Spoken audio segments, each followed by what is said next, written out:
नमस्कार. आज आपण भारत सरकारच्या एका खूप महत्त्वाकांक्षी योजनेबद्दल बोलणार आहोत. पीएम सूर्यघर योजना. ही योजना घराघरातलं वीज बिल कमी करण्यासाठी कशी मदत करू शकते? चला, तेच आज आपण समजून घेऊया. विजेची बिलं ही एक अशी गोष्ट आहे जी दर महिन्याला आपलं बजेट पार कोलमडून टाकते, नाही का? आणि ही जी वाढती बिलं आहेत ना, ती आपल्या सगळ्यांसाठीच एक मोठी डोकेदुखी बनली आहेत. पण आता या समस्येवर एक चांगला उपाय समोर आला आहे. सरकारने आणली आहे पीएम सूर्यघर मुफ्त बिजली योजना. अहो, नावामध्येच सगळं काही आहे. ही योजना आपल्याला वाढत्या वीज बिलांपासून नक्कीच मोठा दिलासा देऊ शकते. आणि ही काही अशी तशी छोटी मोठी योजना नाहीये. विचार करा, सरकारने या योजनेसाठी तब्बल 75,021 कोटी रुपये गुंतवले आहेत. हा एकच आकडा आपल्याला या योजनेची भव्यता दाखवून देतो. या योजनेचं ध्येय तर खरंच खूप मोठं आहे. सरकार देशभरातल्या तब्बल 1 कोटी घरांना सौर ऊर्जेनं प्रकाशमान करणार आहे.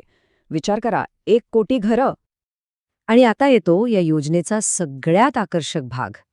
कल्पना करा, दर महिन्याला 300 युनिट्सपर्यंत वीज मोफत. याचा सरळ सरळ अर्थ असा होतो की वीज बिलामध्ये प्रचंड मोठी कपात होऊ शकते. ऐकायला तर हे सगळं खूपच छान वाटतंय, पण प्रश्न हा आहे की ही योजना नक्की काम कशी करते? तर ते अगदी सोपं आहे. सरकार 2 प्रकारे मदत करणार आहे. एक म्हणजे थेट सबसिडी देऊन आणि दुसरं म्हणजे अगदी कमी व्याजदरामध्ये कर्ज उपलब्ध करून देऊन. चला तर, सगळ्यात आधी आपण योजनेच्या सर्वात महत्त्वाच्या भागाबद्दल बोलूया, आणि तो म्हणजे सबसिडी, म्हणजेच सरकारकडून थेट मिळणारी आर्थिक मदत. पण सबसिडी किती मिळेल हे समजून घेण्याआधी एक साधा प्रश्न मनात येतो की आपल्या घरासाठी नक्की किती क्षमतेचा, म्हणजे किती मोठा सोलार प्लांट लागेल?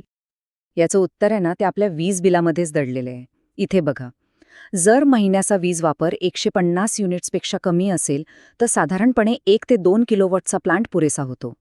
जर वापर थोडा जास्त, म्हणजे 150 ते 300 युनिट्सच्या दरम्यान असेल तर 2 ते 3 किलोवॉटचा प्लांट लागतो. आणि 300 युनिट्सपेक्षा जास्त वापर असेल तर 3 किलोवॉटपेक्षा मोठा प्लांट बसवावा लागेल. ठीक आहे, म्हणजे आता आपल्याला एक अंदाज आलाय की घरासाठी किती मोठा प्लांट लागेल.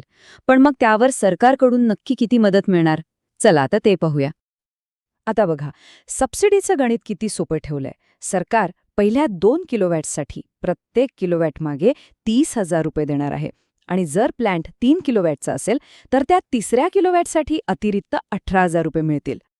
अजून सोप्या भाषेत सांगायचं झालं तर 1 किलोवॅटच्या सिस्टीमसाठी 30,000 रुपये, 2 किलोवॅटच्या सिस्टीमसाठी 60,000 रुपये आणि 3 किलोवॅटच्या सिस्टीमसाठी एकूण 78,000 रुपयांची सबसिडी मिळते. आणि हो, 3 किलोवॅटपेक्षा मोठ्या सिस्टीमसाठी सुद्धा सबसिडीची कमाल मर्यादा ही 78,000 रुपयेच आहे. पण सबसिडी मिळाल्यानंतरही काही खर्च तर उरणारच. मग त्याचं काय करायचं? बरोबर, तिथेच या योजनेचा दुसरा महत्त्वाचा भाग कामी येतो, तो म्हणजे सोप्या हप्त्यांवर मिळणारं कर्ज. कर्ज घेण्याची प्रक्रिया सुद्धा खूप सोपी ठेवण्यात आली आहे.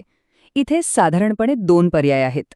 जर 2 लाखांपर्यंत कर्ज हवं असेल तर फक्त 10% रक्कम स्वतः भरायची आहे आणि त्यासाठी पॅन कार्डचीही गरज नाही. पण जर कर्ज 2 लाखांपेक्षा जास्त असेल तर 20% रक्कम स्वतः भरावी लागेल, पॅन कार्ड अनिवार्य असेल आणि वार्षिक उत्पन्न किमान 3 लाख रुपये असणं आवश्यक आहे. आणि यामध्ये एक खूप चांगली सोय आहे, ज्याला मॉरेटोरियम पिरियड असं म्हणतात. सोप्या भाषेत सांगायचं तर, कर्ज मिळाल्यानंतर पहिले 6 महिने EMI भरण्याची चिंता करायची नाहीये. ही एक प्रकारची EMI हॉलिडे आहे, ज्यामुळे आर्थिक नियोजन करायला पुरेसा वेळ मिळतो. तर आता येतो सगळ्यात महत्त्वाचा प्रश्न, या योजनेसाठी कोण पात्र आहे आणि अर्ज कसा करायचा? चला, पटकन पाहूया. यासाठीच्या अटी खरं तर खूप सोप्या आहेत. अर्जदार भारताचा नागरिक असावा, स्वतःच्या मालकीचं एक पक्कं घर हवं जिथे पॅनल बसवता येतील, घरात अधिकृत वीज कनेक्शन असणं आवश्यक आहे, आणि सगळ्यात महत्त्वाचं म्हणजे यापूर्वी अशा कोणत्याही सरकारी सोलर सबसिडीचा लाभ घेतलेला नसावा. बस इतकंच. आणि सगळ्यात चांगली गोष्ट म्हणजे अर्ज करण्याची प्रक्रिया पूर्णपणे ऑनलाईन आणि अगदी सोपी आहे. फक्त 4 सोप्या पायऱ्या आहेत. पोर्टलवर नोंदणी करा, मंजुरी मिळवा, पॅनल बसवून घ्या आणि साधारणपणे 30 दिवसांच्या आत सबसिडी थेट बँक खात्यात जमा. पण थांबा, ही योजना फक्त आपलं वीज बिल कमी करण्यापुरती मर्यादित नाहीये. जेव्हा लाखो घरं एकत्र येतात तेव्हा देशाचं चित्र बदलतं. या योजनेचे परिणाम खूप मोठे आणि दूरगामी आहेत. या योजनेचं ब्रीद वाक्यच तिची ताकद दाखवून देतं. 1 कोटी कुटुंबांना स्वतःची वीज निर्माण करण्यासाठी सक्षम करणं. हे फक्त वीज निर्माण करणं नाहीये, तर हे आत्मनिर्भरतेचे एक मोठं स्वप्न आहे. तर विचार करा, घराच्या छतावरचा एक सोलार पॅनल किती गोष्टी बदलू शकतो. कुटुंबाच्या उत्पन्नात वाढ होते, त्यामुळे देशाचं एकूण वीज बिल कमी होतं. या क्षेत्रात नवीन रोजगार निर्माण होतात आणि सगळ्यात शेवटी भारत ऊर्जा क्षेत्रात आत्मनिर्भर बनतो. एका छोट्या पावलातून केवढा मोठा बदल घडू शकतो. हे सगळं पाहिल्यावर एकच प्रश्न उरतो. काय लाखो घरांची छपरं एकत्र येऊन भारताच्या ऊर्जा क्षेत्राचं भविष्य घडवू शकतील? या क्रांतीचा एक भाग बनण्याबद्दल काय वाटतं? नक्कीच विचार करण्यासारखा प्रश्न आहे, नाही का?